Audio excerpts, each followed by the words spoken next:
에베소서 전체의 주제는 교회론입니다. 그러니까 교회가 무엇인 줄 알고 이렇게 교회 안에서 믿음 생활을 바르게 해야 합니다. 우리가 지난번에 살펴본 1장 22절에서는 예수님을 교회에 해봅시다. 교회의 머리가 되신다. 교회의 머리가 되신다. 예수님이 교회의 머리요, 교회는 예수님의 지시를 따르는 몸된 교회라는 표현입니다. 꼭 기억하시기 바랍니다. 해봅시다. 몸된 교회다. 몸된 교회다. 교회가 그리스도의 몸이라면 이렇게 교회의 구성원인 성도들 한 사람 한 사람은 이 몸의 지체라고 할 수 있습니다. 해봅시다. 머리와 몸과 지체. 예수님이 교회의 머리. 교회 전체를 그리스도의 몸이라고 표현하고 있고, 우리 성도들 한 사람 한 사람을 이 몸의 지체. 그래서 어떤 사람은 눈의 역할을 하는 사람도 있고, 입의 역할을 하는 사람도 있고, 또 묵묵히 손발이 되어서 섬기는 분들도 있습니다. 할렐루야. 이 지체들을 통해서 교회가 아름답게 세워져 가는 겁니다. 교회라는 몸 안에서 각기 자신의 역할을 감당하고 있는 그런 지체가 바로 우리 성도들이라는 것인데, 이 지체가 역할을 제대로 감당하려면 먼저 내가 그리스도의 몸된 교회의 일원이라는, 내가 한 몸이라는 의식이 필요해요. 해봅시다. 하나이다. 하나입니다. 그 믿음의 공동체 하나예요. 하나. 알겠습니까?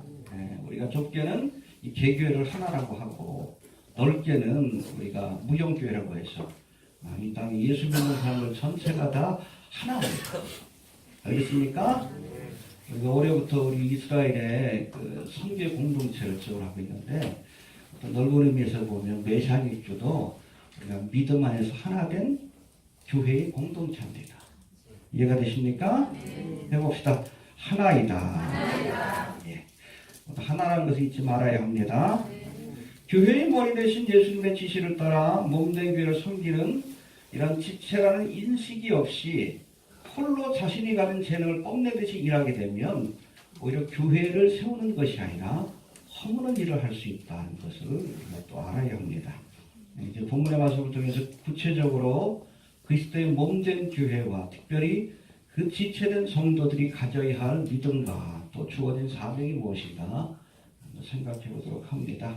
먼저 우리 15절 16절 한번 봅시다. 시작.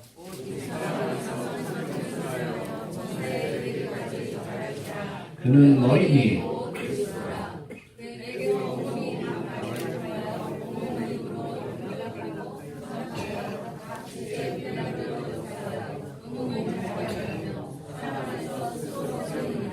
여기 보면 그는 머리니 누구요? 예수님이 교회의 머리요. 또 보면 지체다. 16절에 보니까 각 지체. 여러분 한 사람 한 사람이 그리스도의 몸된 교회의 지체인 것을 기억할 수 있게 되길 바랍니다. 그래서 여러분 이 교회가 유지되기 위해서는 하나됨이 무엇보다도 중요해요. 분열되면 안 됩니다. 하나 되어야 합니다. 해봅시다. 함께 갑시다. 히딩크가 했는데 함께 가야 합니다. 끝까지. 여기 우리 주문교회 성도들 끝까지 하나 돼서 하나된 믿음으로 함께 갑시다. 또 남겨져 가지고 그냥 저하지 마시고 끝까지 함께 갑시다. 옆에 분한테 인사합시다. 끝까지 함께 갑시다. 확인해 볼게요. 제가 누가 또 빠졌나? 함께 가야 합니다.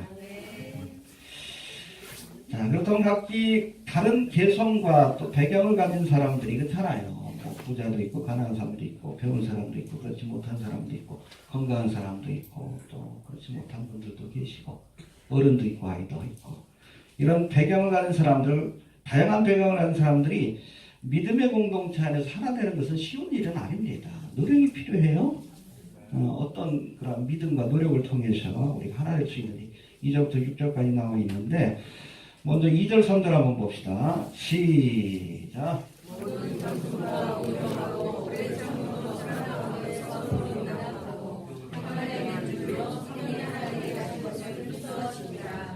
교회가 하나 되기 위해서는 지체들이 이런 인격적인 소양을 갖추고 있어야 합니다. 첫 번째는 겸손. 해봅시다. 겸손해야 한다. 교만한 자가 모이면 하나 될 수가 없어요. 내가 잘났다고 그러는데. 그렇잖아요. 대표적인 그 교회가 고린도 교회 아니에요. 은사 문제가 막 싸우지. 방언이 최고야. 예언이 최고야. 치유가 최고야. 분열하는 교회예요. 그것만 갖고 싸운 게 아니라 바울이 최고야. 아니면 게바가 최고야. 또 누가? 아볼로가 최고야. 그것까지 괜찮은데 예수가 최고야. 아니 왜 예수님을 그 바울하고 종들하고 비교를 해? 개념이 없는 거예요. 여하튼 이렇게 교만한 마음으로 이렇게 서로 분쟁하고 다투는 교회가 이 고린도 교회예요. 그래서 여러분 서신 가운데 가장 길게 편지를 쓴 곳이 어디요? 고린도 교회. 왜? 문제가 많으니까 할 말이 많은 거예요. 알겠습니까? 그런 교회가 되면 안 됩니다. 네. 하나 되어야 합니다. 가장 중요한 것이 하나 되는 거예요. 해봅시다. 하나 되어야 한다. 그러면 겸손해야 돼. 자신을 낮추고 예수님의 수건 허리를 동이고 제자들의 발을 씻긴 것처럼 서로를 높이고 겸손한 그런 믿음을 통해서 우리가 하나 될 수 있는 겁니다. 해봅시다. 겸손해야 한다. 알겠습니까? 예, 그래서 제가 늘 말씀드리지만 교회 안에서 가장 낮은 직분은 목사예요.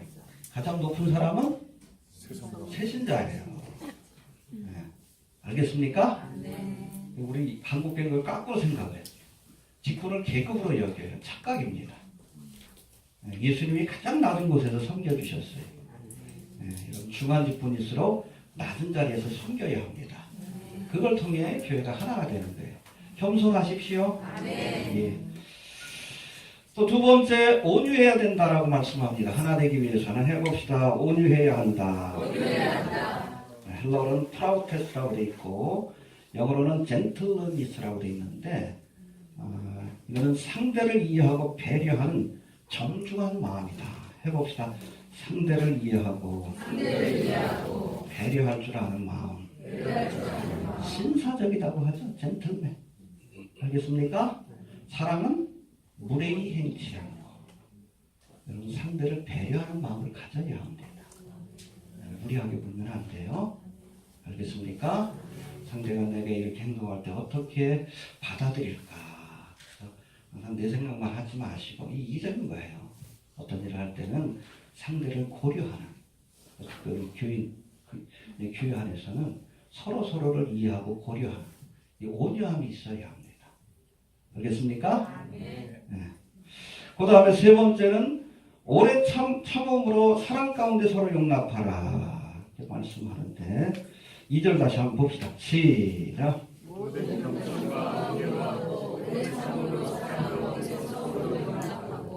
예, 그래서 오래 참음이 영어 성경에 보면 long suffering이라고 했는데 이건 타인의 잘못을 오랫동안 참아주고 용서해주는 겁니다. 쉬운 일이 아니에요. 내게 끊임없이 힘들게 하고 어렵게 하는 사람들을 끝까지 참고 또 용서해주는 것은 쉬운 일이 아닙니다. 근데 그래야 여러분 교회가 하나 될 수 있는 거예요. 이해가 됩니까? 예. 또 용납하다는 단어는 forbearing. 이것도 뭐 비슷한 단어예요. 허물있는 상대에게 관용을 베푼다. 해봅시다. 관용을 베푼다. 예. 또 형제들을 사랑으로 용서하고 너그럽게 대하는 마음. 이런 모습 속에서 교회가 하나가 되는 겁니다.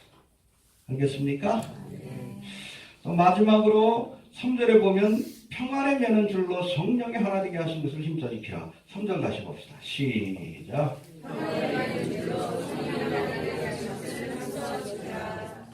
여기 보면 평안에 매는 줄이 The bond of peace라고 되어 있는데 이 평안이라는 단어를 우리가 유의해야 합니다. 이 평안에 해당되는 헬라어가 에이레네인데 신약성경에서 이 단어가 특별히 예수님이 십자가를 통해서 이루신 하나님과 사람 혹은 사람과 사람들 사이에 이루신 화평을 의미합니다. 이해가 됩니까? 네. 그래서 예수님께서 십자가에서 화목제물이 되셨다 표현합니다. 해봅시다. 화목제물이 되었다.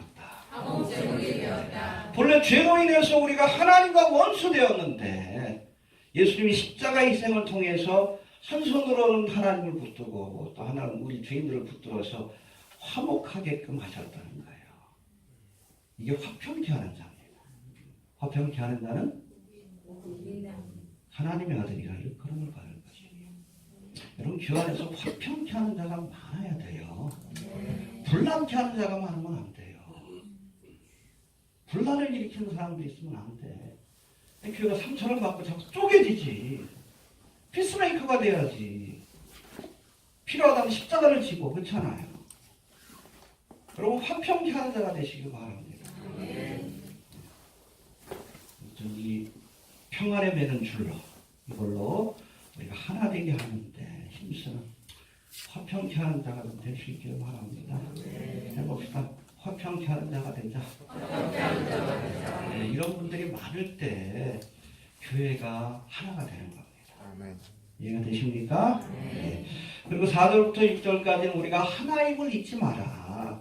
한 몸이요 또 한 성령을 섬기고 한 하나님을 섬기고 하나님 것을 잊지 마라. 잊지 마십시오. 네. 교회는 여러분 에클레시아 주님께서는 이 공동체를 통해서 믿음 생활하기 원하십니다. 뭐 다른 종교에서는 그냥 혼자 가가지고 수련을 쌓아도 되지만 교회라는 공동체를 통해서 하나님께서 믿음 생활하도록 그렇게 역사하신 이유가 있습니다. 하나님을 잊지 않길 바랍니다. 4절부터 한번 봅시다. 6절까지 시작. 몸이 하나요 성령이 하나니 이와 같이 너희가 부르심의 한 성령에서 부르심을 받느니라. 주와 하나요 믿음도 하나이고 세밀도 하나이고 하나님도 하나이시니 곧 만유하고 계시라. 만유를 계시고 만유를 통일하시고 만유를 가운데 계시구나. 예, 7가지 하나됨의 그 근거를 말씀하는데 첫 번째 몸이 하나다 해봅시다. 몸이 하나다. 몸이 하나다. 예, 그리스도를 교회의 머리로 삼은 몸된 교회의 이론이라는 것은 옆에 있는 성도가 한 몸입니다. 그렇잖아요. 우리가 손에 상처가 나면 손만 아픈 게 아니죠. 온 몸이 그 아픔을 느끼듯이 우리가 그런 아픔을 희노애락을 함께 할 수 있어야 합니다. 해봅시다. 한 몸이다. 한 몸이다. 또 두 번째는 성령이 하나요. 해봅시다. 성령이 하나요. 성령이 하나요. 오순절 마가의 다락방에 성령이 임하심으로 교회가 탄생했어요. 한 성령 안에서 우리가 하나님을 섬기고 또 은혜를 체험하는 공동체임을 기억할 수 있게 되길 바랍니다. 또 세 번째는 너희가 부르심의 한 소망 안에서 부르심을 입었다. 해봅시다. 한 소망 안에서 부르심을 입었다. 예, 우리에게 주신 소망이 하나라는 거예요. 구체적으로 뭐예요? 돈 버는 게 소망이에요? 천국과 영생의 소망입니다. 알겠습니까? 아무튼 이런 길을 우리가 함께 가도록 하나님께서 이렇게 허락하신 어찌 보면 순례의 공동체, 소망의 공동체다. 할렐루야. 한 배를 탄 거예요.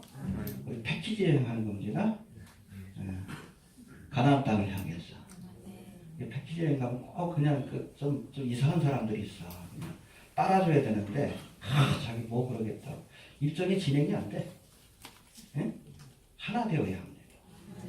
그래야 우리가 무사히 하나님의 나라까지 함께 갈 수 있는 거예요. 해봅시다. 한 소망을 가진 자들이다. 네, 이 소망을 놓지 맙시다. 좀 어렵고 힘들어도 함께 가는 거예요. 해봅시다. 함께 갑시다. 함께 갑시다. 그렇죠? 하나님의 나라까지. 우리가 먼저 가든지 아니면 주님이 오시든지. 주님이 먼저 오실 것 같아. 이스라엘 땅에서 지금 진행되는 거 보니까 막심이 올해부터 우리가 좀 지원을 합니다. 이 막심이라는 사람이 어제 조상혁 선사님 통해서 자세히 얘기를 들어보니까 이스라엘 전역에 한 6군데 선교센터를 세워놨어요. 그러니까 그 간지 얼마 안 되는 줄 알았더니 한 15년 정도 됐다고 합니다. 2004년부터 사역을 했는데 가가지고 2004년에 그 당시에 메시아닉주라고 하죠. 유대인들 가운데 예수 믿는 사람들이 한 2,000명 됐는데 지금은 14년이 지난 지금은 2만 명이 넘는데 하나님이 부어주시는 거예요. 듣게 하시고 보게 하시는 역사를 일으키시는 겁니다. 좀 기도 많이 해주시길 바랍니다. 처음에 조상의 성사님 갔더니 좀 경계하더래. 아주 이상한 특별히 한국에서 온 목사들이 이상하게 막 거들먹거리고, 어? 막 주인 행사하려고 성격이 좀 준다고. 이재록이도 왔다 갔대. 이재록이도. 얼마나 거들먹거렸던지 막 이재록을 욕하더래. 그래서 조상영 선생님 바로 이 사람 이번에 그 감옥에 가 15년을 받았다. 너무 좋아하다. 그런 친구들이 있어요. 특별히 유대인 선교는 뭐 준다라고 생각하면 안 됩니다. 받아주셔서 고맙습니다. 복음의 빚진 자예요, 이방인들은. 유대인의 관점에서는 지금도 이방인은 개입니다. 더러운 존재예요. 돼지고기처럼. 개돼지만도 못한 존재. 지옥불에 불쏘시개로서는 그게 유대인의 관점이에요. 그런 사람들을 사실은 이방교회가 선교한다는 것은 그런 어폐가 있어요. 유대인들은 유대인이 전해야 합니다.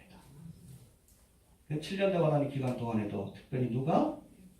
두 증인 모세와 엘리야가, 그렇죠? 모세는 모세오경이 율법의 대표고 엘리야는 선지자의 대표니까 구약은 그 율법과 선지서라고 얘기하는 중간에 뭐 역사서와 성문서가 있거든요. 이게 중요하다는 거예요. 모세하고 엘리야가 전해야 조금 들을 사람들이에요. 예, 우리가 이스라엘 선교는 아주 신중하게 접근을 하고 겸손하게 접근을 해야 돼요. 이방 교회들은 다 빚진 자들입니다. 네, 그래서 우리가 선교할 때도 도와준다, 주인 행사하려고 하면 안 되고 받아주셔서 고맙습니다. 그런 마음을 잊지 말아야 합니다. 선교센터를 한 6군데, 가장 큰 곳이 예루살렘이 있대요. 여기는 뭐 휴가를 가는 군인들이 저녁에 뭐 휴가를 나오면 하룻밤 자야 되니까 선교센터에서 뭐 자고 다음날 지방으로 고향으로 이렇게 내려가고 뭐 그래서 젊은 사람들이 굉장히 많은데 선교센터에 읽을 거리가 없대요. 러시아 유대인들을 상대로 하니까 읽을 거리가 없어가지고 신앙서적이 조그만 것이 하나 있는데 그거 하나밖에 없대. 그러니까 우리 요한계시록 번역하면 그것만 보게 될 거예요. 할렐루야? 어찌됐든 귀한 자에게 하나님께서 쓰임받게 하신 것 자체가 감사합니다. 네, 우리가 섬긴다. 우리 조상현 선교사님, 막신가정, 선교사님 가정 섬긴다는 마음을 가지고 올해는 뭐 거기에는 전념을 좀 해야 될 것 같아요. 이제 부활절을 전후로 해서 책이 좀 나올 것 같습니다. 그때까지 뭐 진행을 시킨다고 하니까 4월 21일 그렇게 되면 여기서 인쇄를 해가지고 일부 좀 가서 좀 뿌리고 선교센터에 그리고 인터넷으로 전자 파일은 이렇게 좀 해서 많은 사람들이 특히 요한계시록은 제가 말씀드렸죠. 3장까지는 교회에 관한 거고 그 다음부터는 누가 읽어야 돼? 유대인들이 읽어야 돼요. 그 사람도 아직 예수님을 메시아로 인정하지 않으니까 메시아 입주는 휴거됩니다. 정통과 유대인이나 남은 유대인들은 예수님을 메시아로 인정하지 않으니까 이 땅에 남아서 환란을 통과하게 됩니다. 그러나 그 기간 동안 아무튼 예수님을 민족적으로 메시아로 영접하고 회개하는 역사가 나타나는데 우리 번역된 책들이 하나의 씨앗이 될 수 있도록 기도 많이 해주시길 바랍니다. 알겠습니까? 영광이에요. 이렇게 특별히 이스라엘 땅까지 가서 우리가 복음을 전할 수 있다는 것은 영광입니다. 시덥지 않게 흉내만 내는 게 아닙니다. 실질적인 사역을 하시는 분을 우리가 서포트하는 중요한 사역을 좀 하고 있다, 시작했다 그렇게 여기시고 올 한해는 좀 그 사역에만 좀 전념하려고 합니다. 알겠습니까? 어디까지 했죠? 네. 아무튼 한 소망 안에 있는 겁니다. 또 여기 보니까 주도 하나요. 해봅시다. 주도 하나요. 주는 그리스도시요. 살아계신 예, 이 신앙의 고백 아래 모인 것이 교회예요. 예수님을 주로. 초대교회 성도들이 왜 핍박을 받았어? 황제를 주라고 해야 되는데 예수를 주라고 하니까 주려 오는 거예요. 반역자라고 해서 죽였어요. 황제를 주, 킹이라고 해야 되는데 예수님만이 주는 그리스도시요. 죽여버린 거예요. 이 고백이 얼마나 위험한 고백인지 우리가 알아야 합니다. 때로는 목숨을 걸어야 돼요. 여하튼 우리가 예수를 주로 섬기는 믿음의 공동체인이 하나 되어야 합니다. 또 믿음도 하나요. 해봅시다. 믿음도 하나요. 예, 우리가 성부, 성자, 성령 하나님을 믿습니다. 또 진리 되신 말씀을 믿습니다. 믿음의 대상이 하나예요. 엉뚱한 거 믿으면 안 돼. 엉뚱한 대상. 그리고 믿음의 내용이 일치해야 합니다. 여러분, 성경을 믿는 사람이 크리스찬이에요. 예수를 믿는다고 하면서 왜 하나님 말씀을 안 믿고 세상 철학을 쫓아 살아? 크리스찬이 아니에요. 그게 밖에 있는 사람이지. 하나님을 믿고 말씀을 믿어야지. 믿음이 하나요. 그런 사람이 그리스도인이에요. 아무리 교회 나오고 뭐 한다 할지라도 말씀이 아니 헛되는 것을 믿으면 크리스찬이 아니에요. 알겠습니까? 해봅시다. 세례도 하나요. 이 세례는 옛사람이 죽고 새로운 피조물로 거듭나는 그리스도와 연합되었다는 외적인 표식인데 바로 이 세례 여식을 통해서 우리가 교회의 일원이 되는 겁니다. 알겠습니까?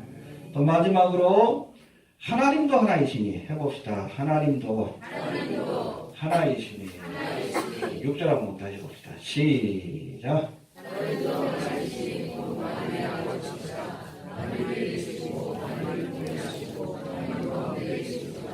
예, 하나님도 하나이시니 하나님은 어떤 분이요? 아버지십니다. 해봅시다. 아버지시다. 예, 하나님을 아버지로 섬기는 우리 권속 믿음 안에서 형제 자매된 자들입니다. 할렐루야. 패밀리예요. 패밀리. 권속이라고 표현하죠. 그러니 하나가 되어야 합니다. 알겠습니까? 해봅시다. 몸이 하나요. 성령이 하나요. 소망이 하나요. 주도 하나요. 믿음도 하나요. 세례도 하나요. 하나님도 하나이니. 자, 7가지 의미에서 우리가 하나 될 필요가 있다는 거예요. 알겠습니까? 하나 됩시다. 그런가 하면 이렇게 비록 한 몸이지만 이 몸 안에는 다양한 지체가 있다. 알겠습니까? 눈도 있고 코도 있고 발도 있고 입도 있고 교인들도 다양한 지체가 있다는 거예요. 7절 한번 봅시다. 7절 시작. 할렐루야. 그리스도의 성물의 분량대로 은혜를 주셨나니 각 지체로서 섬길 수 있도록 하나님이 은사를 주시고 은혜의 선물을 주시고 또 직분을 주셨다.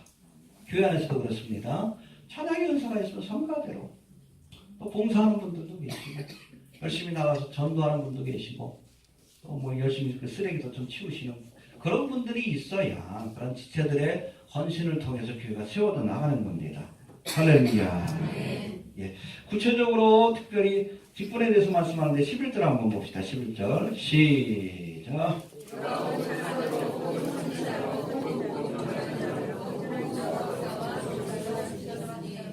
해봅시다. 사도, 선지자, 복음 전하는 자, 목사, 교사.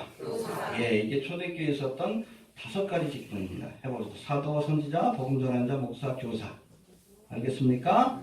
이들에게 어떤 직분을 맡기셨습니까? 어떤 일을 하라고? 12절 한번 봅시다. 시작.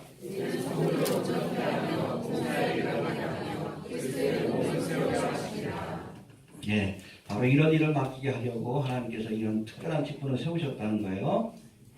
11절에는 지체자들에게 주신 직분 가운데 특별히 교회의 지도자로 세움받은 직분자입니다. 이해되십니까?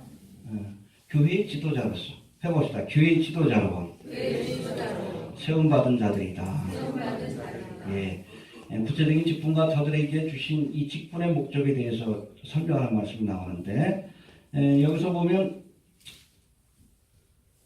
이 5가지 직분자들 가운데 사도와 선지자의 직분은 계시가 완성되기까지 일시적으로 주신 직분입니다. 초대교회에 한해서 해봅시다. 사도와 선지자의 직분은 일시적으로 주신 것이다. 사도는 어떤 사람이에요? 예수님의 행적과 말씀을 직접 보고 들은 사람입니다. 그래서 그들이 기록한 글 혹은 그들의 말을 듣고 기록한 글, 누가복음이라든지 사도행전, 이런 것들이 정경에 포함될 수 있는 거예요. 계시를 완성하는 데 이 사도권이 굉장히 중요한 겁니다. 근데 지금 어떤 사람들 지금도 사도가 있다라고 얘기하는 사람도 있죠. 이 말을 오해한 겁니다. 일시적인 직분이에요. 신사도 운동가들. 지네들끼리 안 쓰러져. 지네들도 사도예요. 한국에도 한 사람 있는 걸로 아는데. 응? 지네들끼리 사도예요. 이단이에요? 신사도 운동? 여러분 지금도 사도가 있으면 성경이 기록돼야 돼요. 또 다른 계시를 받고 성경을 기록해야 돼요. 그리고 선지자의 직분도 그렇잖아요. 하나님이 때로는 직접 말씀을 주실 때가 있었어요. 선지자를 통해서. 성경이 완성되기 전까지. 알겠습니까? 일시적으로 주신 직분입니다. 해봅시다.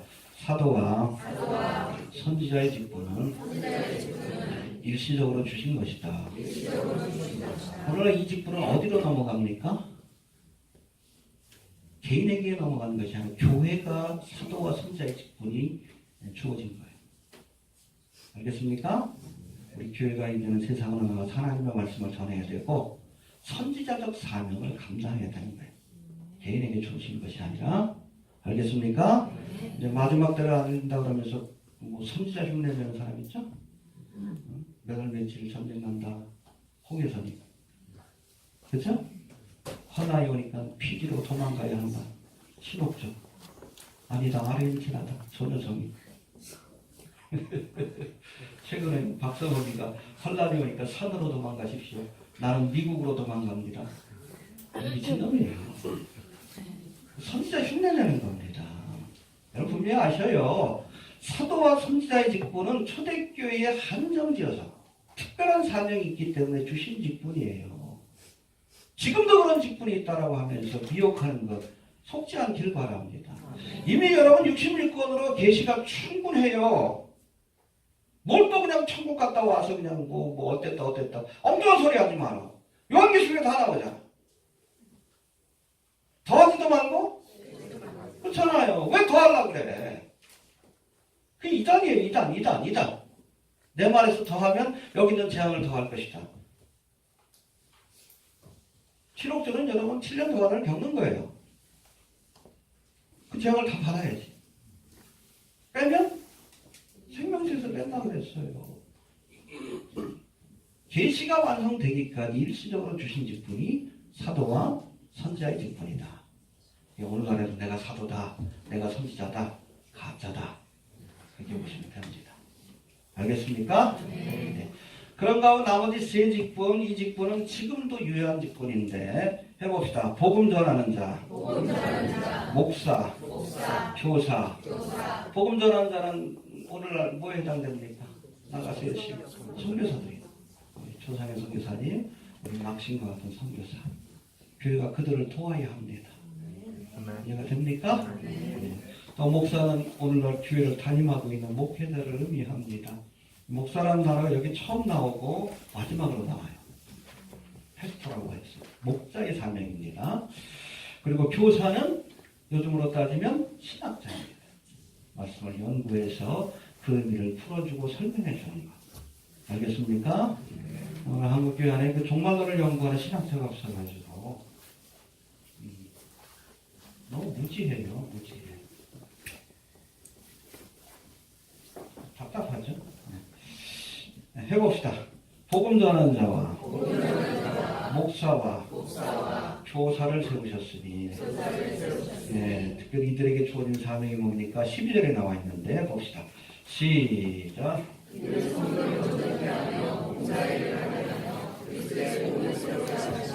예, 교회 직분자는 이런 사명이 주어졌다. 첫 번째는 성도를 온전케 하며 성도들이 온전한 믿음의 사람이 될 수 있도록 양육하고 먹이고 그런 일을 해야 합니다. 알겠습니까? 두 번째는 봉사일을 하게 하며 해봅시다. 봉사일을 하게 하며 성도들이 각자 주신 은사를 따라서 하나님을 잘 섬길 수 있도록 훈련하고 가르치는 일이 직분자들에게 주어졌다는 겁니다. 이해가 되시죠? 예. 그 다음에 마지막으로 직분자에게는 그리스도의 몸을 세우는 책무. 해봅시다. 그리스도의 몸을 세우며.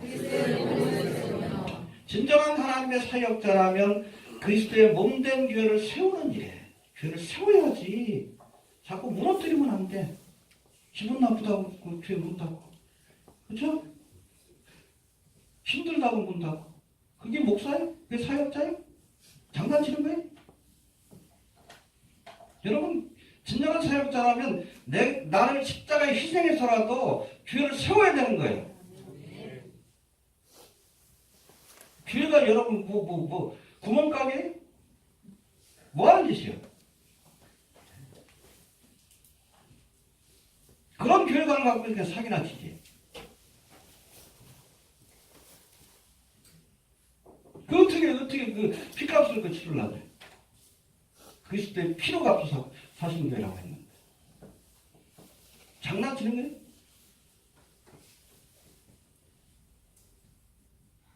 여러분 하나님의 사역을 잘 감당하면 축복이 임하지만 아론의 두 아들처럼 잘못 감당하면 무섭고 추노만 심판을 받습니다.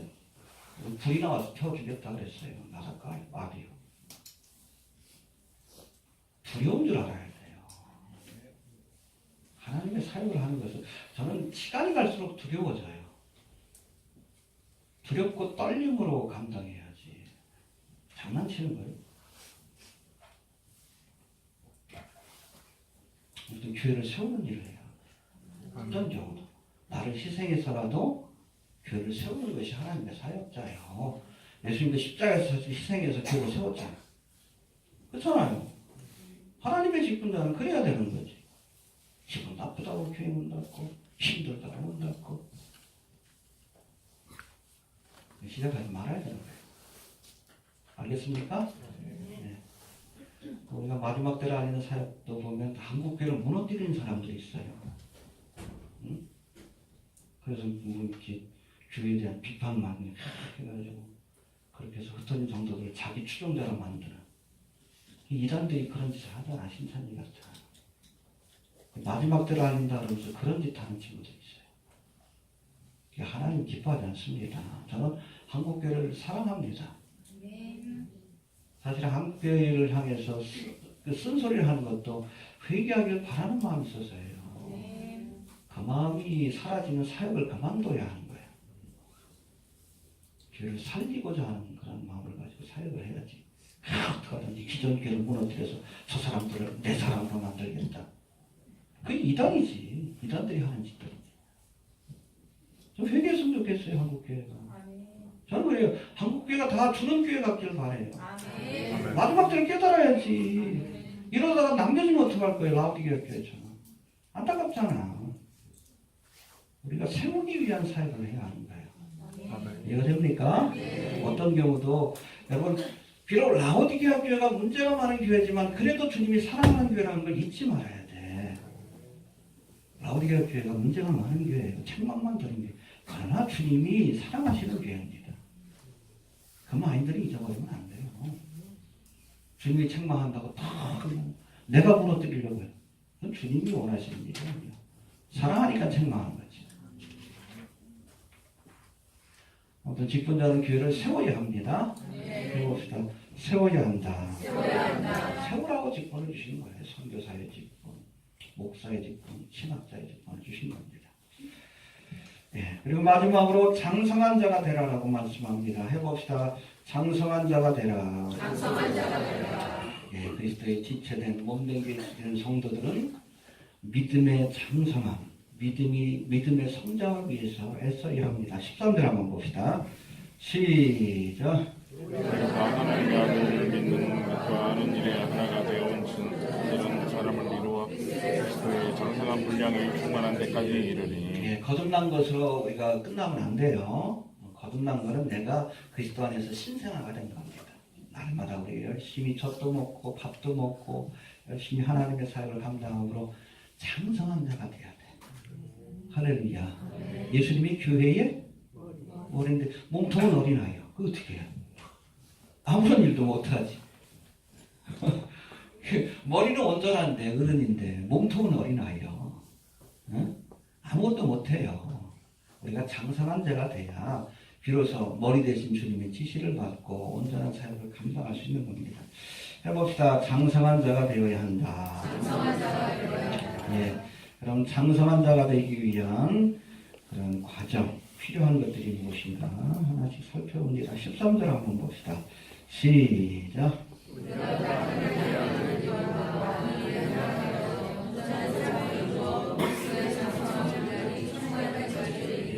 여기 보니까 믿는 것과 아는 일이 하나가 될 때 온전한 자가 될 수 있다. 해봅시다. 믿는 것과 아는 일에 하나가 되어. 알겠습니까? 믿는 것은 헬라어로 피스티스라고 되어 있습니다. 페이스라는 뜻이에요. 아는 것은 우리가 지난번에도 살펴봤듯이 에피그노시스라고 해서 야다. 체험이에요. 체험. 그러니까 체험적인 지식을 의미하는 것이 이것이 아는 것, 에피그노시스인데 그렇기 때문에 믿는 것과 아는 일에 하나가 된다. 이것이 둘이 하나가 된다는 것은 우리의 믿음과 체험이 하나가 된다는 뜻입니다. 해봅시다. 믿음과 체험이 하나가 된다. 즉 우리의 믿음이 지식적인 단계에 머무는 것이 아니라 체험적인 단계로까지 나가는 거예요. 알겠습니까? 욥이 했던 유명한 고백이 있죠. 고난을 통과하고 나서 하나님을 만나요. 내가 이전에는 주에 대하여 귀로 듣기만 하였었더니 이제는 눈으로 주를 배웠나이다. 해봅시다. 내가 주께 대하여 귀로 듣기만 하였었더니 지식적인 믿음이에요. 많이 알아. 신학적으로, 성경적으로. 근데 하나님을 직접 체험한 적이 없어요. 근데 지금은 고난을 통해서 눈으로 뵙게 되었나이다. 할렐루야. 지식적인 믿음이 체험적인 믿음으로. 그러니까 욥의 믿음이 한 단계 더 성숙해지잖아요. 하나님 갑자기 축복을 주시고. 그러라고 고난을 주신 거예요. 알겠습니까? 야곱도 그렇지. 예전에는 그 아브라함의 하나님, 이삭의 하나님, 야곱의 하나님 그러잖아요. 해봅시다. 아브라함의 하나님, 이삭의 하나님. 예전에 할아버지로부터 들었던 하나님, 아버지 이삭으로부터 들었던 하나님에 관한 이야기. 근데 정작 본인은 만난 적이 없어요. 어디서 만나요? 베들에서. 그때 비로소 나의 하나님이라고 고백할 수 있게 된 거예요. 해봅시다. 아브라함이 하나님, 이삭이 하나님, 나의 하나님. 귀로 듣기만 하는 그런 믿음은 불완전한 믿음입니다.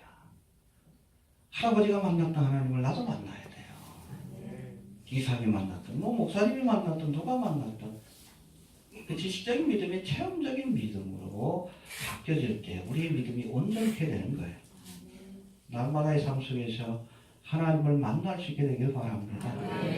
그게 온전한 믿음입니다. 예. 또 두 번째, 장성한 성도는 세상의 풍조와 교훈에 흔들리지 않는다. 해봅시다. 흔들리지 않는다. 그게 성숙한 믿음이에요. 14절 한번 봅시다. 시작.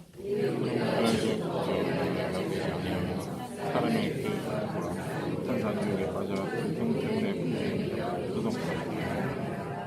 여러분 믿음이 어린아이 같은 성도들은 쉽게 세상 교훈의 풍조에 흔들려요. 누가 뭐라 그러면 그런가? 누가 뭐라 그러면 또 그런가? 귀가 열어. 왜? 말씀 안에 굳건히 서 있지 못하고 그런 거예요. 한국교회 안에도 말씀이 아닌 세상처럼 흔드는 그런 세력들이 있어요. 특별히 이데올로기로 좌파니 우파니 말씀이 아니에요. 기독교는 좌파도 우파도 아닙니다.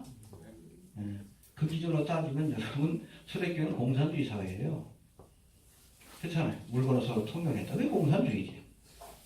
지금도 여러분 그 이스라엘은 키부츠라고 해서 키부츠가 소련에 있던 꼬로즈하고 똑같아. 공동생산, 공동분배. 그게 공산주의지. 그 기준으로 따지면 여러분 이스라엘은 좌파고 공산주의자들이에요.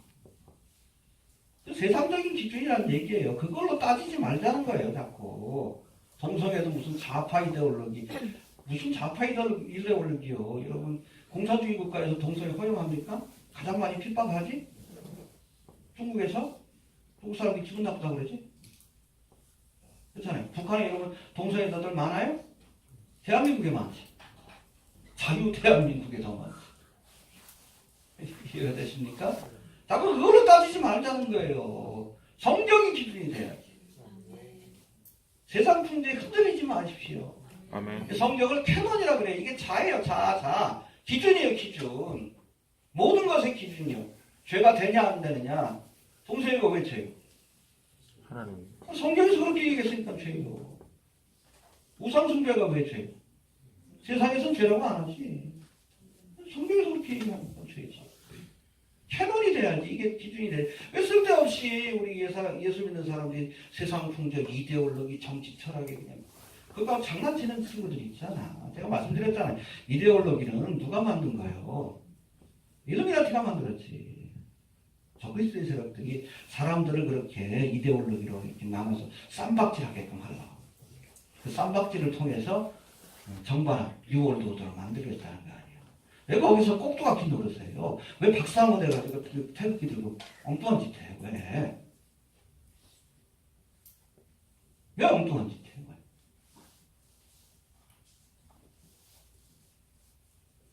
얘기해주면 빨갱이라고 엉뚱한 소리 나와.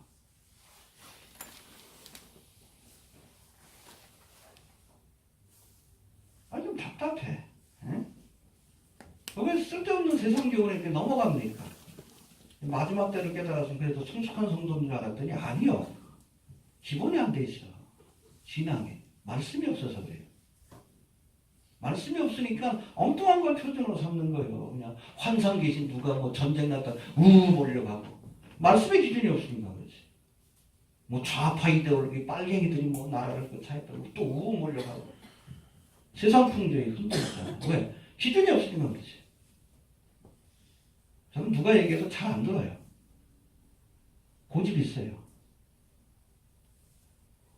성경 말씀밖에 안 듣습니다. 그걸로 판단해야지.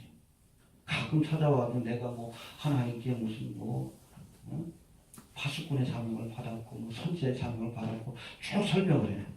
한 귀로 듣고 한 귀로 흘립니다. 그게 뭐 중요한데? 성경이 중요하지.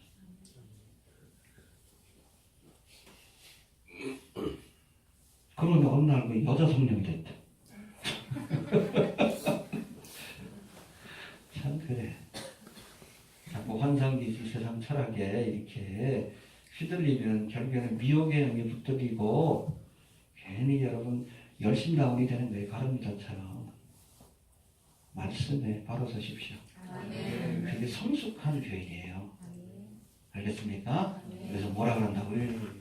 뭐라 그런다고? 어휴 환상 봤다고. 그러지 말아요.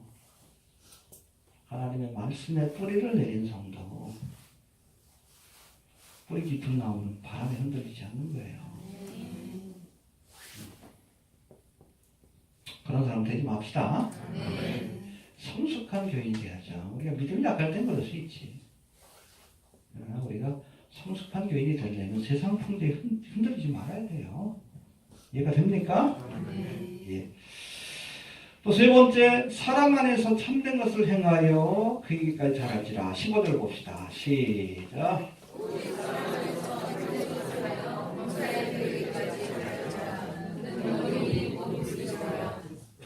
오직 사랑 안에서 참된 것을 하여. 좀 번역이 조금 좀 문제가 있긴 해요. 영어 성경은 Speaking the truth in love라고 되어 있습니다. 사랑 안에서 진리를 전파함으로 그에게까지 자랄지니라. 근데 여기서 강조하는 말씀은 전파한다는 거예요.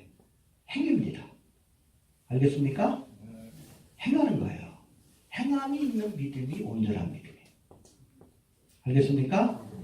복음 전해야 된다. 복음 전해야죠. 그거예요. 사랑해야 된다. 사랑해야죠. 행함으로 우리의 믿음이 온전케 되는 겁니다. 해봅시다. 행함으로 믿음이 온전케 된다. 말만 하는 신앙이 아니라 행함을 통해서 믿음을 보여주는 성숙한 성도가 되어야 합니다. 마지막으로 16절 한번 봅시다. 어떻게 우리가 성숙해지나. 시작. 그에게서 온몸의 감각을 통하여 도움을 입음으로 연락하고 성장하여 지체의 분량대로 역사하여 그 몸을 사랑하여 사랑 안에서 스스로 세웁니다. 예, 그리스도의 몸된 교회는 머리 대신 예수 그리스도의 은혜로, 주님이 주신 은혜로 성장하는 거예요. 해봅시다. 주님이 주시는 은혜로 자라는 것이다. 예수님이 주시는 말씀과 은혜로 우리의 믿음이 성장하는 거예요. 나뭇가지가 나무에부터 뿌리로부터 그 진액을 공급받아야 이 가지가 자라서 꽃을 피우고 열매를 맺는 겁니다. 끊어지면 더 이상 성장하지 못하고 죽는 거예요. 늘 주님의 은혜를 공급받아야, 기도하고 말씀을 통해서 늘, 알겠습니까? 예수님의 은혜를 공급받아야 우리가 믿음이 자라서 꽃도 피우고 열매도 맺는 장성한 성도가 될 수 있는 겁니다. 성숙한 성도가 됩시다. 예수님은 온전하십니다. 우리 모습이, 우리 교회가 여러분 온전치 못하면 아무런 사람도 감당치 못해요. 성숙할 수 있게 되길 바랍니다. 정리합니다. 그리스도는 교회의 머리요, 교회는 그리스도의 몸이요, 우리는 교회의 몸된 교회의 지체다. 할렐루야. 교회라는 한 몸 안에 소속된 성도이기에 지체된 성도들은 무엇보다도 하나 되기를 힘써야 합니다. 하나 됩시다. 온유와 겸손한 마음으로 또 우리가 한 하나님을 섬긴다는 그런 분명한 인식을 가지고 하나 되기 위해 힘써야 합니다. 끝까지 하나 되어서 믿음의 길을 갑시다. 그래서 뭐 중간에 좀 지치고 넘어진 분들 함께 일으켜서, 알겠습니까? 끝까지 우리가 한 소망을 가지고 갈 수 있게 되길 바랍니다. 또 교회의 머리 되신 예수님이 온전하시기에 지체된 우리도 온전한 성숙한 그리스도인이 되기 위해서 힘써야 합니다. 믿음의 진보를 보이십시오. 믿음의 성숙함을 보이십시오. 구원받은 거로 만족하지 마시고 이제부터는 성숙한 그런 믿음으로 나아갈 수 있게 되길 바랍니다. 이처럼 온전하고 성숙된 교회가 세상으로 나아가 하나님의 말씀을 전할 때에 이 땅에 하나님의 나라가 확장될 줄로 준비되시길 바랍니다. 주신 말씀을 들고 기도합니다. 하나님 은혜를 감사합니다. 우리를 주님교회라는 공동체를 통해 하나 되게 하시니 참으로 감사합니다.